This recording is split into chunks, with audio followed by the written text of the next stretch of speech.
Oklahoma Gardening is a production of the Oklahoma Cooperative Extension Service as part of the land grant mission of the Division of Agricultural Sciences and Natural Resources at Oklahoma State University, dedicated to improving the quality of life of the citizens of Oklahoma through research-based information. Underwriting assistance for our program is provided by the Oklahoma Department of Agriculture, Food, and Forestry, helping to keep Oklahoma green and growing.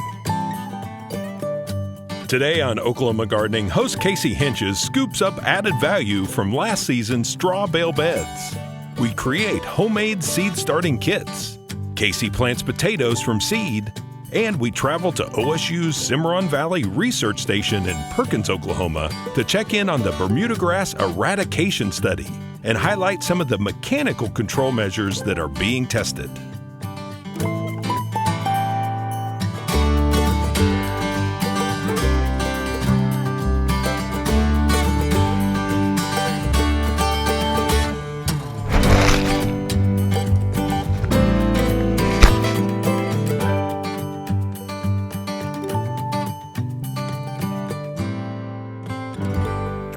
You might remember last season we planted a straw bale garden. You can see how our straw bales have deteriorated over the past year. And a lot of you might think that this is sort of a novelty, like look at how you can grow tomatoes in a straw bale and that it's just kind of a unique thing, but really it does have a practical application for people who might live in a temporary home where they're renting or something like that and they don't want to invest in a raised bed. This is a great low cost, easy way to make a raised bed.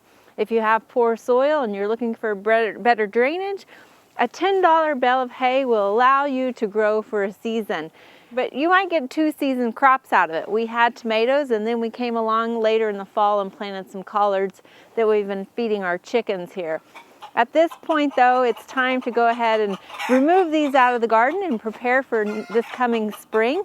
Now these bales are not just a waste at this point.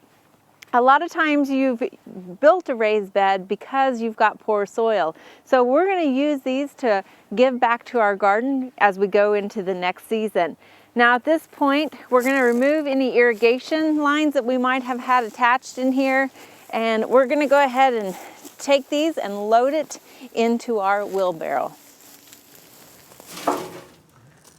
While you might not be able to grow in your straw bale garden anymore, it still has value to add to your compost pile. And this will add to your garden in the future seasons.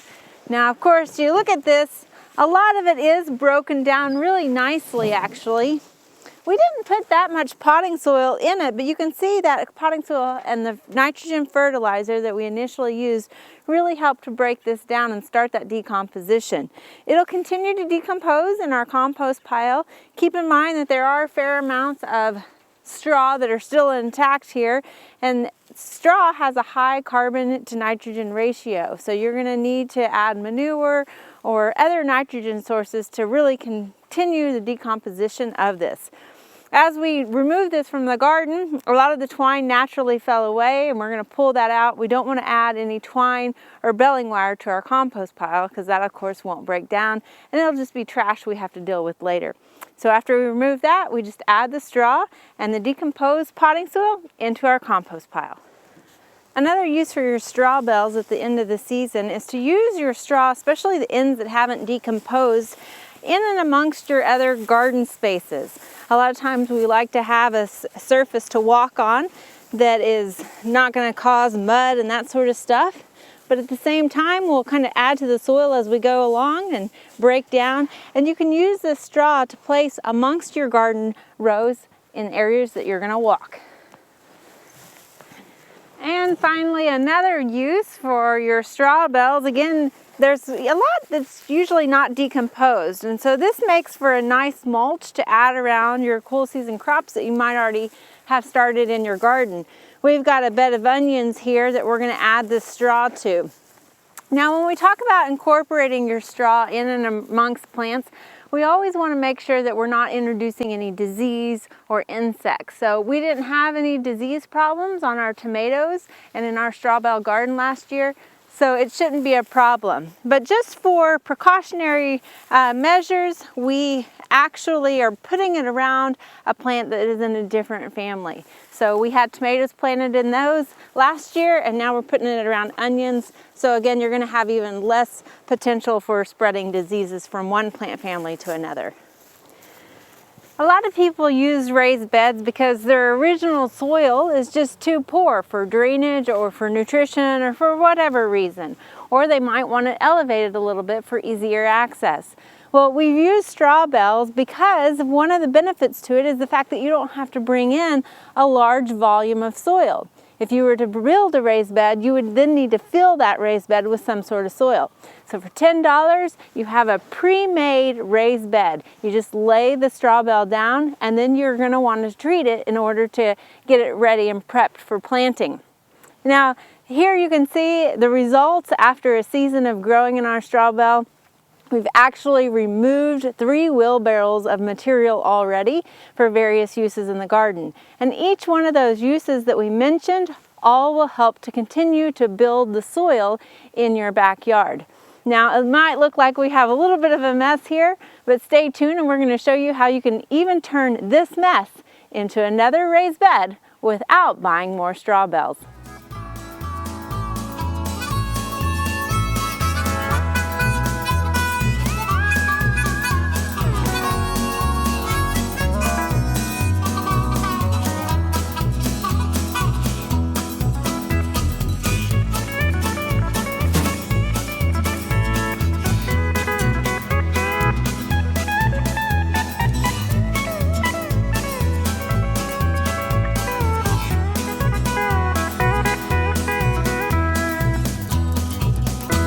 As we get ready for spring, a lot of times we think we might need to buy one of those seed starting kits, but we've got some helpful ideas of using materials that you might find around the house, and this is kind of a fun way to get kids involved in starting those seeds also.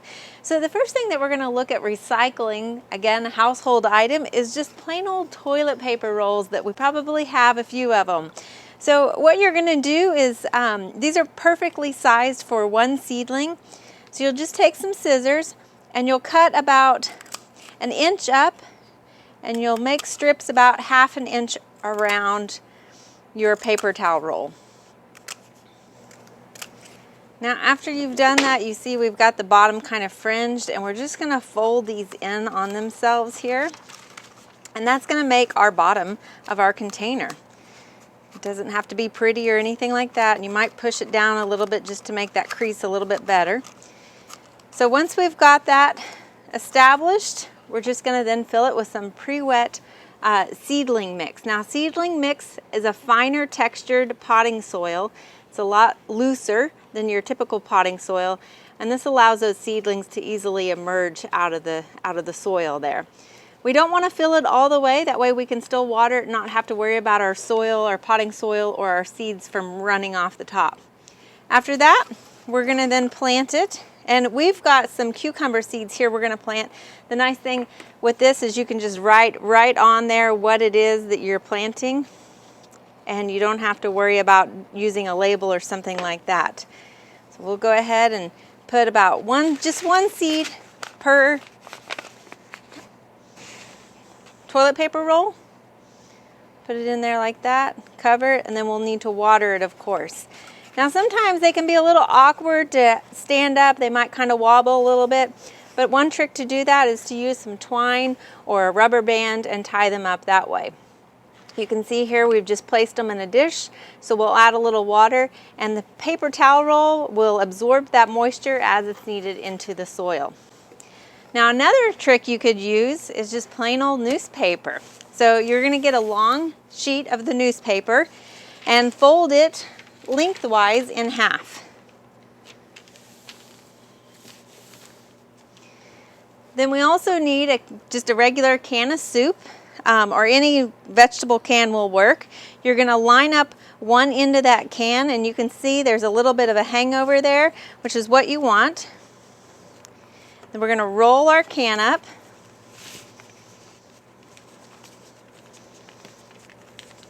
Just that simple. We don't even need any tape or anything like that. we're going to fold that part that was hanging over. Again, this is going to create our bottom. Kind of smash that down a little bit to really get a good crease on it. Let our can fall out. Might have to pull it a little bit. Now you can see the edge is wanting to pull off a little bit, but what we're going to do is then actually fold it inward on the top. And again, this helps kind of keep that fold a little bit tighter there. You're just trying to create something that holds the potting soil. It doesn't have to be perfect. And again, it's a fun little craft project for kids to do. So once we've got that, we'll once again fill it with some potting soil. It helps to have your potting soil pre-wet so that you know that it's nice and moist already going in. And on these, they're a little bit bigger, so you can plant 1 to 2 seeds if you want. We've got 2 little seedlings we're going to put in there. Just push those down. And again, you can put those in a tray or something to water them. You can see we've got several of them here that have sprouted quite nicely. And you'll want to make sure to put a label on that. The newspaper might not hold the print too well if you write it on the side, so you might include a label to put on those. Now the last thing that you can use is just a plain old paper egg crate. So a lot of times eggs come in these. The paper works better than the styrofoam because it'll break down and actually help soak up that water as you place it in water. So we're just going to fill each one of these cells with some potting soil again. This is the seedling potting soil. So it's a finer texture and it's also pre-moistened for us. So we're going to fill each one of those cells. Give it a little tap to shake that down in there. Now you'll notice these are a little bit smaller than some of the other pots that we've made. So really, again, we're only going to put 1 seed in each one of these cells. And they might not be able to grow quite as long in these before you want to pot them up into another container or transplant them outside. So now let's imagine they've germinated and they're growing, and we've got some over here actually that you can see have started growing. But what we're going to do is go ahead and cut these apart when we're ready to plant them. So we'll just go through here and cut each little egg portion apart. And you'll be able to just then plant that straight into the garden with your little seedling germinated. Now the nice thing about all of these paper-based products is the fact that paper is biodegradable. So you'll be able to just plant this container, the newspaper pots, the toilet paper roll, straight into the garden itself, and you won't have to worry about taking the transplant out of it.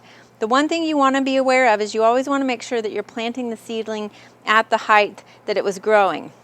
So for instance, on our newspaper here, when we go to plant these in the garden, we want to plant them at the height that they're growing here, which means some of this newspaper might be exposed above the garden, and we're going to want to remove that a little bit because that can actually cause a wicking reaction around the roots and dry them out quickly as the wind evaporates the moisture out of the newspaper.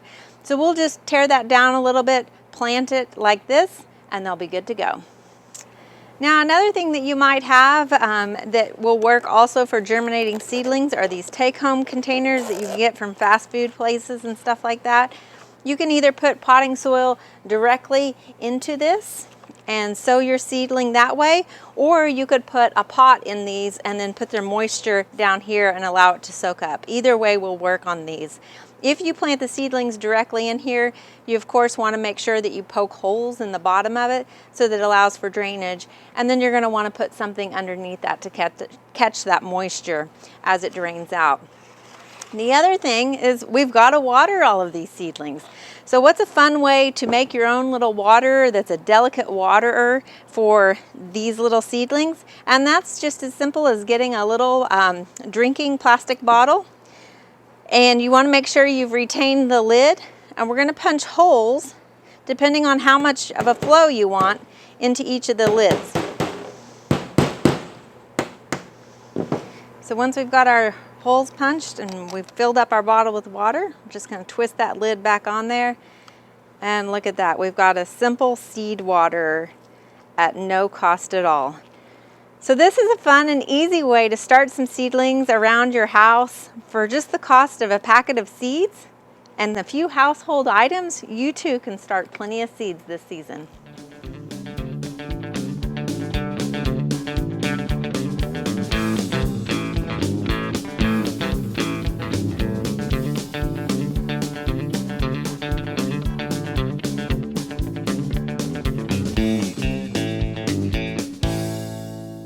If you've ever grown potatoes, you probably have gone to your nursery in early spring, almost late winter actually, and bought you some seed potatoes. That's traditionally how we grow potatoes, is from small little potatoes like this that have the eyes that begin to sprout. And we typically just plant these straight into the ground around mid-March. So I always say St. Patrick's Day, when you're starting to think about Irish and that sort of stuff, that's the time to plant your potatoes. Now if you have something larger, you typically will cut those up a little bit and allow them to cure.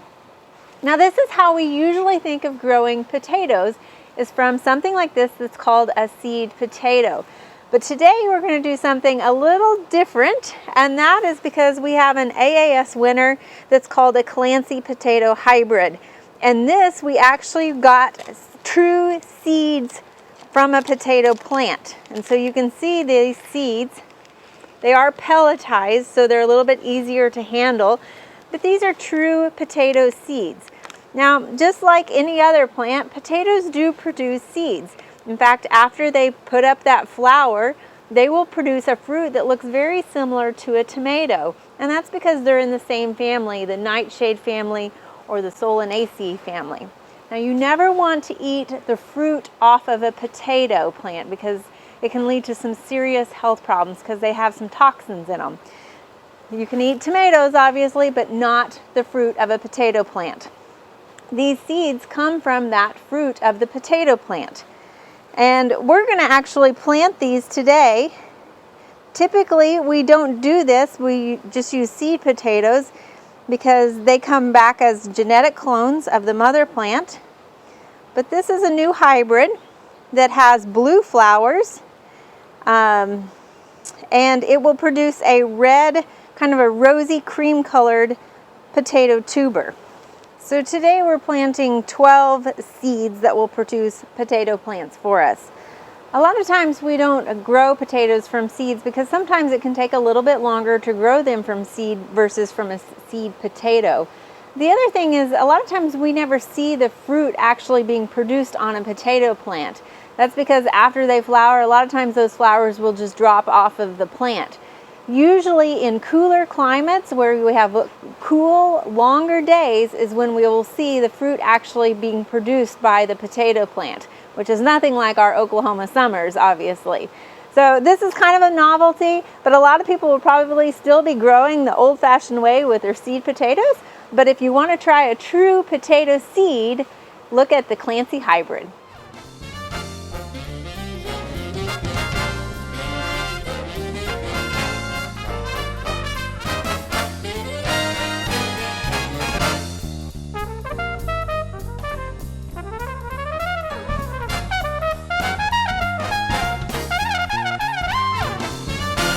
While the garden might seem dormant, there's actually some stuff that's still happening out here at our turf eradication research plots, and we wanted to bring you up to date about what we're doing. Now you might remember that we started this with some late summer treatments, and we've got about 30 different treatments that we're doing here, replicated 3 times. So what we're looking at is 90 different plots with various treatments. We've divided those treatments up into chemical and mechanical ways of eradicating Bermuda grass. So on the north side here, where you don't see physical barriers down, those are various chemical treatments we're using. Some spray treatments include Roundup, other synthetic grass killers, some natural products, and some OMRI-listed organic sprays. OMRI stands for the Organic Materials Review Institute, which provides a list of products that can be used in certified organic situations. What I wanted to focus today on is more of the mechanical treatments that we've got, that you can actually see some of the various treatments. One of the first products that we've used here is a It's actually a OMRI listed paper product. You can see it's kind of a thick, it's a natural cellulose fiber. It kind of deteriorates over the last 5 months. We've had it out here exposed to the elements and the moisture. And so at this point, we're going to actually refresh it and put another new layer down. But you can see how it has blocked some of the winter weeds from growing. But it probably would have been best if we had put a treatment in where we've actually covered it with mulch. But at this time, that was not one of our treatments. So we just have this exposed to the elements. Another mechanical treatment we're using to suppress or hopefully eradicate the growth of Bermuda grass is just plain old cardboard. You can see we've got 2 layers of cardboard applied on this particular plot. Again, these are just regular cardboard boxes that you would use for shipping or mailing or moving. And you can see how we've got this laid on this, and it's kind of suppressed some of the growth, at least for the winter weeds you can see. Of course, we won't know about Bermuda grass until it starts warming up. One of the problems, again, like with the cellulose paper, is that the cardboard tends to really blow in the wind and it's breaking down, so we've had to weight it down. Now we also have another plot here that is 2 layers of cardboard where we've added 4 inches of mulch on top of it. This definitely has helped hold the cardboard in place. And again, you can see as stuff is breaking down, you can hardly even recognize the cardboard underneath there. So this is really actually building the soil on top of what might be potentially Bermuda grass rhizomes. It's yet to be determined whether that Bermuda grass is going to come back or not underneath all of this. So we're also going to be refreshing the mulch in order to maintain 4 inches. Here's another treatment we're doing, and this is with winter ryegrass, which basically is just serving as a winter cover crop. Later on, as we get a little closer towards spring, we're going to till this in to make sort of a green manure, and we're just trying to cover the soil surface for the winter months right now. 2 other mechanical treatments that we're using incorporate the use of plastic. Both of these are 6 mil plastic, but you can see one is clear and one is black. Now, a lot of times we think about using plastic for solarization, but really that's best done in the heat of the summertime, when you're trying to capture that sun's heat and bake the soil surface. And so a lot of times you'll use clear plastic for that. But again, here we've got both, and what we're doing is called occultation, which is actually creating a barrier to remove the sunlight from the soil surface. So you can see here we've got clear plastic, which in the winter time is still allowing the sun's light to penetrate through. So we've got a lot of winter weeds still growing in here, and we're not really heating up the soil surface to bake it to reduce the growth of anything because it's winter time. It might work better in the summertime when we use the solarization technique. Now, if you look under the black plastic, it definitely has reduced the amount of solar light getting into those roots. And again, you can see there are no winter weeds growing in here underneath the black plastic. So for winter use, black is actually working to prevent the sunlight better than the clear plastic at this time. Another treatment that we're incorporating is winter tillage. Now, we're in the transitional area for Bermuda grass. Bermuda grass is a warm season grass, which means it thrives in the heat and in our summer times. But in the wintertime, it goes dormant. Now, while we might not see any upper growth in the winter months, it's definitely very much alive below ground due to those rhizomes that you often find. If you've ever tried pulling up Bermuda grass, you might grab a hold of one of those rhizomes, and they're almost like zippers where you just keep pulling and pulling until it finally breaks. Well, a lot of times, while we might kill the upper growth and think we've kind of eradicated that area from Bermuda grass, it's those rhizomes that will come back to haunt you. So we're really looking at how to eradicate Bermuda grass so that you don't have to deal with it in your garden if you're trying to create a garden plot. So by winter tilling, what we're doing is we're actually breaking up those rhizomes and bringing them up to the soil surface and exposing them to any potential freezes that we have in the winter months. Hopefully, again, killing more than just the upper growth, but also killing those roots that are so persistent in our garden.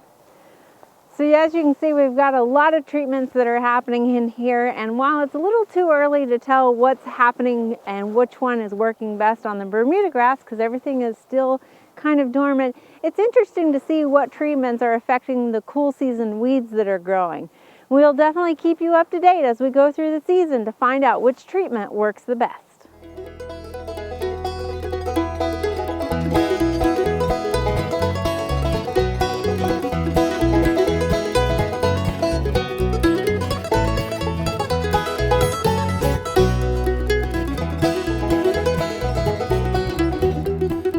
There are lots of great horticultural events this time of year. Be sure and consider these activities when you're making your plans for the weeks ahead.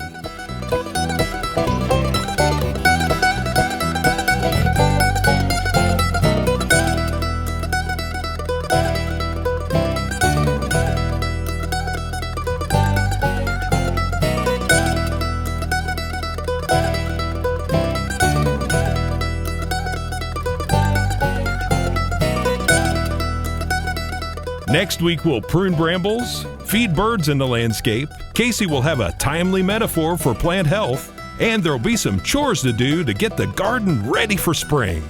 We hope you join us then for more TV you'll grow to love. To find out more information about show topics, as well as recipes, videos, articles, fact sheets, and other resources, including a directory of local extension offices, be sure and visit our website, oklahomagardening.okstate.edu. And we always have great information, answers to questions, photos, and gardening discussions on your favorite social media as well. Join in on Facebook, Twitter, and Instagram. You can find this entire show and other recent shows, as well as individual segments on our Oklahoma Gardening YouTube channel. And tune in to our OK Gardening Classics YouTube channel to watch segments from previous hosts. Oklahoma Gardening is produced by the Oklahoma Cooperative Extension Service as part of the Division of Agricultural Sciences and Natural Resources at Oklahoma State University. The Botanic Garden at OSU is home to our studio gardens, and we encourage you to come visit this beautiful Stillwater jewel. We would like to thank our generous underwriter, the Oklahoma Department of Agriculture, Food, and Forestry. Additional support is also provided by Pond Pro Shop, Greenleaf Nursery and the Garden Debut Plants, the Oklahoma Horticultural Society, and the Tulsa Garden Club.